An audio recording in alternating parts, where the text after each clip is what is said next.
ഇപ്പം ഞാൻ എക്സാമ്പിൾ വേണമെങ്കിൽ പറയാം, എന്റെ മനസ്സിൽ പെട്ടെന്ന് വരുന്നത്, ഞാൻ ആക്ഷൻ ഹീറോ ബിജു എന്ന് പറഞ്ഞൊരു സിനിമ ചെയ്തതിന് ഞാൻ കാശ് വാങ്ങിച്ചിട്ടില്ല. ഞാൻ കാശ് വാങ്ങിച്ചിട്ടില്ല. ആദ്യമായിട്ടാണോ പറയുന്നത് ഇത്? അത് പറയാൻ വേണ്ടി പറഞ്ഞല്ല, അത് നിവിൻ തരാഞ്ഞിട്ടോ ഷൈൻ ചോദിക്കാഞ്ഞിട്ടോ ഒന്നും അല്ല. അതുകൊണ്ട് ഇനി അതൊരു പ്രശ്നമാക്കരുത്. ഞാൻ പറഞ്ഞത് അവര് എത്രയോ നാൾ എന്റെ അടുത്ത് ഷൈൻ പറഞ്ഞു, ഒരു മാസത്തോളം എന്റെ നമ്പറിന് വേണ്ടി. അത് ചെറിയൊരു റോളായിരുന്നു, വളരെ കുഞ്ഞു റോളായിരുന്നു. അപ്പൊ എനിക്ക് ഫസ്റ്റ് ഡയലമയായിരുന്നു ഞാൻ അത് ചെയ്യണോ വേണ്ടോ. കാരണം ഞാനൊരു ഹീറോയിൻ ഓറിയന്റഡ് ആയിട്ടൊക്കെ ചെയ്തിട്ട് പെട്ടെന്ന് ഒരു സീൻ ചെയ്യണോ എന്ന് വെച്ചാൽ എനിക്ക് സിനിമ മാറുന്നത് നമ്മൾ പെട്ടെന്ന് അറിയുന്നില്ല. അപ്പൊ എന്നെ അവർ ആദ്യം കാണിച്ചത്, ഷൈൻ കാണിച്ചത് സുരാജ് വെഞ്ഞാറമൂടിന്റെ സീനാണ്. അപ്പൊ എനിക്ക് ഭയങ്കര ഇംപ്രസ്ഡ് ആയിപ്പോയി. കാരണം സുരാജ് അങ്ങനെ ഒരു സീനിൽ ഞാൻ കണ്ടിട്ടില്ല. ഞാൻ ഭയങ്കര ഇംപ്രസ്ഡ് ആയിപ്പോയി. അപ്പൊ ഞാൻ വീണ്ടും നിവിനോട് സംസാരിച്ചപ്പോ ചേച്ചി ചേച്ചി പ്ലീസ് ചേച്ചി ചെയ്യൂ. അപ്പൊ നിവിന്റെ പ്രൊഡക്ഷൻസ് ആണ്. ഞാൻ കാശ് ചോദിച്ചിട്ടില്ല, നിവിൻ എന്നോട് ചോദിച്ചിട്ടുമില്ല. അത് എനിക്ക് ഇഷ്ടമുള്ളതുകൊണ്ട് ഞാൻ ചെയ്തത്. അവരെല്ലാ കൺവീനിയൻസും ഒക്കെ എനിക്ക് ചെയ്തിട്ടുണ്ട്. പക്ഷെ എനിക്കൊരു റെമ്യൂണറേഷൻ തന്നോന്ന് ചോദിച്ചാൽ ഇല്ല. അത് ഞാൻ ഇനി ചോദിക്കാനും ആഗ്രഹിക്കുന്നില്ല. Because I wanted to be part of that book. അങ്ങനെ ഒരുപാട് ആർട്ടിസ്റ്റുകൾ ചെയ്യുന്നുണ്ട്, ഒരുപാട് പേര്.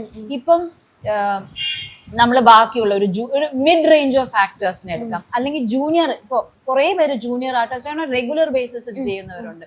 ഇവർക്കൊക്കെ ഇതൊരു ഇൻകം മാത്രമാണ്. ഇത് നമുക്കൊരു ഭാരിച്ച എമൗണ്ട് ഒന്നും അവർ ആരും വാങ്ങിക്കുന്നില്ല എന്നാണ് എന്റെ അറിവ്. എന്റെ അറിവാണ്, എനിക്ക് ഒരുപാട് പേരുണ്ട്. അപ്പം ഇതൊരു 1000 രൂപ 2000 രൂപ 3000 രൂപയൊക്കെ അവരുടെ ഒരു ദിവസം നമുക്ക് അവർക്ക് കൊടുക്കാൻ പറ്റിയിട്ടില്ലെങ്കിൽ അവരുടെ ജീവിതം എങ്ങനെ റണ്ണാവും? അപ്പോ ഐ തിങ്ക് നമുക്ക് ഒരു ഇതിപ്പോ ആക്ടറെന്നോ ടെക്നിക്കൽ ക്രൂന്നോ അല്ലെങ്കിൽ ഒരാളെയും നമുക്ക് അങ്ങനെ പറയാൻ പറ്റില്ല.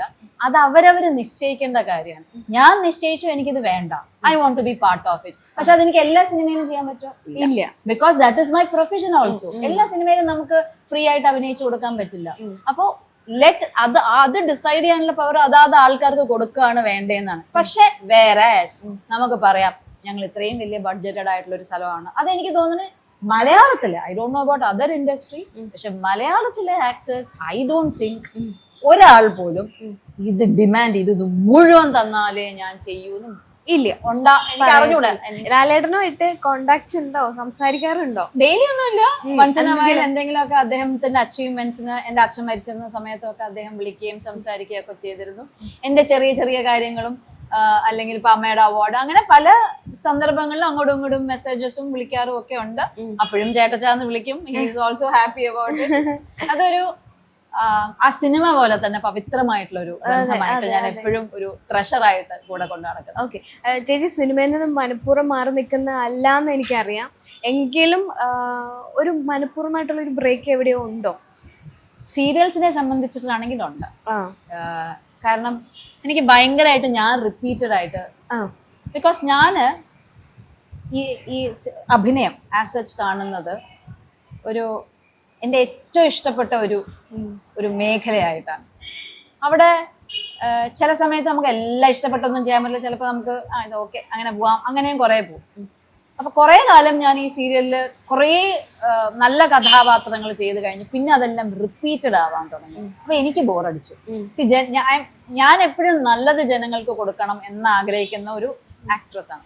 അപ്പൊ ഞാൻ അങ്ങനെ നോക്കിയപ്പം എനിക്ക് ഭയങ്കരമായിട്ട് ഞാൻ റിപ്പീറ്റഡ് ചെയ്യുമെന്ന് വെച്ചാൽ ഞാൻ അതിൽ നിന്നൊരു ബ്രേക്ക് എടുത്തു. സിനിമയിൽ ഇടയ്ക്ക് 2-3 നല്ല ക്യാരക്ടേഴ്സ് വന്നെങ്കിൽ അതൊക്കെ ഈ കോവിഡ് സമയത്തിന്റെ മുമ്പും പിൻപും ഒക്കെ ആയിട്ട് ഒന്നും വർക്ക്ഔട്ട് ആയില്ല. ഒന്നും മര്യാദയ്ക്ക് നമ്മൾ വിചാരിച്ച രീതിയിൽ. പിന്നെ വന്നതൊന്നും എനിക്ക് അങ്ങനെ ചെയ്യണം എന്ന് ഓണസ്റ്റ്ലി തോന്നിയില്ല. അത് മേ ബി എനിക്ക് കുറച്ചും കൂടി നല്ലത് ചെയ്യണം എന്നുള്ള തോന്നൽ കുറച്ച് എക്സ്ട്രാ ഉണ്ടോ എന്ന് എനിക്ക് അറിഞ്ഞൂടാ. I am still waiting for A good one two start. കാരണം ഇത്രയും കഴിഞ്ഞൊരു ബ്രേക്ക് ആയിട്ട് ചെയ്യുമ്പോൾ ചെയ്യുന്നതില് ഒരു കുറച്ചുകൂടി ഒരു റെലവെന്റ് ആവണം എന്നൊരു ആഗ്രഹം, അത് അത്യാഗ്രഹമാണോ എന്നറിയില്ല. പ്രൊഡ്യൂസേഴ്സും ഡയറക്ടേഴ്സും ഞാൻ അങ്ങനെ തോന്നുന്നുണ്ടോ എന്ന് എനിക്ക് അറിയില്ല. പക്ഷെ ഐ പ്രിഫർ ദാറ്റ്. ഇപ്പം ജഗദീഷ് ചേട്ടന്റെ കൂടെയൊക്കെ സിനിമകൾ ചെയ്തിട്ടുണ്ട്, ജയറാമേടന്റെ കൂടെ സിനിമകൾ ചെയ്തിട്ടുണ്ട്, മുകേഷ് ചേട്ടന്റെ കൂടെ ചെയ്തിട്ടുണ്ടോ എന്ന്. അപ്പം ഇവരെല്ലാം പഴയതല്ല. എനിക്ക് ജഗദീഷ് ചേട്ടന്റെ ലാസ്റ്റ് നമ്മൾ മാർക്കോ, എൻ്റെ മനസ്സിൽ നിൽക്കുന്നത് മാർക്കോ സിനിമയിലെ ക്യാരക്ടറാണ്. അപ്പം കോമഡി ചെയ്ത ആള് ക്യാരക്ടറുകളിലേക്ക് മാറിയിട്ട് ഭയങ്കര ചേഞ്ചസ് ആണ്. അപ്പം ഇത്തരം കഥാപാത്രങ്ങളെ എങ്ങനെയാണ് നോക്കിക്കാണുന്നത്? ഇപ്പം മാർക്കോ സിനിമ സോഷ്യൽ മീഡിയയിലാണെങ്കിലും എല്ലായിടത്തും ചർച്ച ചെയ്യുന്ന ഒരു സമയമാണ് ഇപ്പോൾ. ജഗദീഷ് ചേട്ടനെ പോലെയുള്ള ആൾക്കാർ ഒരു മാറ്റത്തിന് ജഗദീഷ് ചേട്ടനെ ഒന്ന് ഫാമിലി വൈസും എൻ്റെ വളരെ കുട്ടിക്കാലം മുതലേ അറിയാവുന്ന ഒരു വ്യക്തിയാണ് ജഗദീഷ് ചേട്ടൻ. അതായത് എൻ്റെ കോളേജിൽ ഞാൻ NSSലാണ് പഠിച്ചത്. NSSലെ അന്നത്തെ പ്രിൻസിപ്പൾ ആയിരുന്ന ശാന്താദേവി ടീച്ചറിന്റെ ബ്രദറാണ് ജഗദീഷ്. സോ ഫാമിലി വൈസ് വളരെ നന്നായിട്ട്. പിന്നെ ഞാൻ സിനിമയിലൊക്കെ വരുന്നതിന് മുൻപ് തന്നെ സരിഗമ എന്ന് പറഞ്ഞിട്ടൊരു പ്രോഗ്രാം ഞങ്ങൾ രണ്ടുപേരും സിനിമയിൽ ചെയ്തോണ്ടോ, സിനിമയിൽ വരുന്നതിനല്ല, സിനിമയുടെ കൂടെ തന്നെ ചെയ്തിരുന്ന ഒരു പ്രോജക്റ്റ് ആയിരുന്നു സരിഗമ, ഏഷ്യാനെറ്റിന് വേണ്ടിയിട്ട്. അതുകൊണ്ട് I know him much better. അങ്ങനെ കുറേ എപ്പിസോഡ്സ് ഞങ്ങൾ ഒരു ഓൾമോസ്റ്റ് 3 കൊല്ലത്തോളം അത് ചെയ്തിരുന്നു. അപ്പോൾ ജഗദീഷ് ചേട്ടൻ വളരെ പ്രാക്ടിക്കൽ ആയിട്ടുള്ള ഒരാളാണ്, വളരെ പ്രാക്ടിക്കലാണ്, വെരി ഡൗൺ ടു എർത്ത്. ഒരു സാധാരണ മനുഷ്യനെ, അതായത് നമ്മളൊരു ആക്ടറായിട്ടൊന്നും ജഗദീഷ് ചേട്ടനെ നോക്കാൻ പറ്റില്ല. ഈവൻ രമ ചേച്ചിയും കുട്ടികളും ഒക്കെ അങ്ങനെയാണ്. രമ ചേച്ചിയൊക്കെ വെരി ഡിയർ ടു അസ്, എപ്പോഴും മനസ്സിലുള്ള ഒരു വ്യക്തിയാണ്. അപ്പോൾ ഞാൻ പറഞ്ഞു വന്ന ജഗദീഷ് ചേട്ടൻ വളരെ സിമ്പിൾ ആയിട്ടുള്ള ഒരു വ്യക്തിയാണ്. ഒരിക്കലും ഒരു ആക്ടർ എന്ന് എനിക്ക് തോന്നിയിട്ടില്ല. ഞാൻ അങ്ങനെ അദ്ദേഹത്തിനെ കണ്ടിട്ടുമില്ല. എനിക്ക് തോന്നുന്നില്ല അദ്ദേഹം എന്നെ അങ്ങനെ ഒരു കുഞ്ഞനിയത്തിയായിട്ടോ അല്ല അങ്ങനെയൊക്കെ ആയിരിക്കണം കണ്ടിട്ടുണ്ടാവുമെന്ന് ഞാൻ വിചാരിക്കുന്നു. അതുകൊണ്ട് തന്നെ ജഗദീഷ് ചേട്ടൻ പല സിനിമയുടെ ചോയ്സിലും ഈ പറഞ്ഞ ഒരു ഇഷ്ടപ്പെടാത്ത കുറെ സിനിമകൾ ചെയ്തിട്ടുണ്ടെന്ന് എനിക്കറിയാം. പക്ഷെ ഇപ്പോഴത്തെ ഒരു ട്രാൻസിഷൻ ഇപ്പൊ നമ്മള് സുരാജ് വെഞ്ഞാറമൂടിനെ പറയുന്നത് പോലെ ആ ട്രാൻസ്ഫോർമേഷൻ ഇസ് ഭയങ്കര രസമായിട്ട്. ഞാൻ മാർക്കോ പടം ഫുൾ കണ്ടില്ല, പക്ഷെ ഞാൻ ജഗദീഷ് ചേട്ടന്റെ സീൻസ് കണ്ടിട്ട് ഞാൻ തിരിച്ചു വിളിച്ച് ജഗദീഷ് ചേട്ടനെ appreciate and genuinely use to wait. നമ്മൾ ആരെങ്കിലും ഇപ്പൊ അമ്മ വിളിക്കാറുണ്ട്, എൻ്റെ ബ്രദർ വിളിക്കാറുണ്ട് ജഗദീഷ് ചേട്ടനെയൊക്കെ.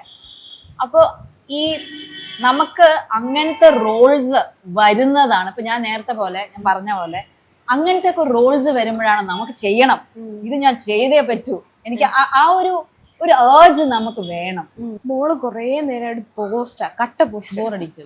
ഞാൻ കൊറേ നേരം ഇങ്ങനെ സംസാരിച്ചു ബോറടിച്ചു തുടങ്ങിയോ? എന്തിനാ എന്നെ ഇവിടെ പിടിച്ചിരിക്കാൻ തോന്നലുണ്ടായില്ലേ?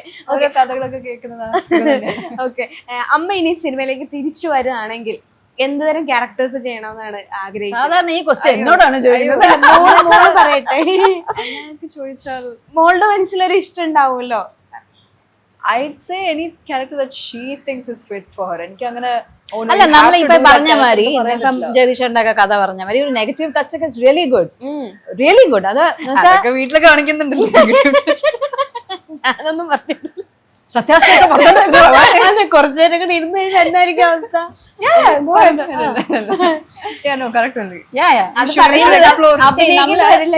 ഞാൻ ഒരിക്കലും ഇമേജില് സ്റ്റക്ക് ആയിട്ടില്ല. I never stuck in an image. അപ്പൊ I will try.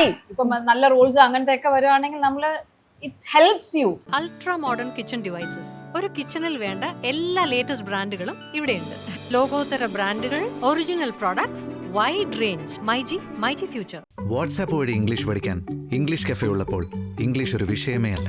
English cafe, we present you the perfect English. WhatsApp now 9633 888 575.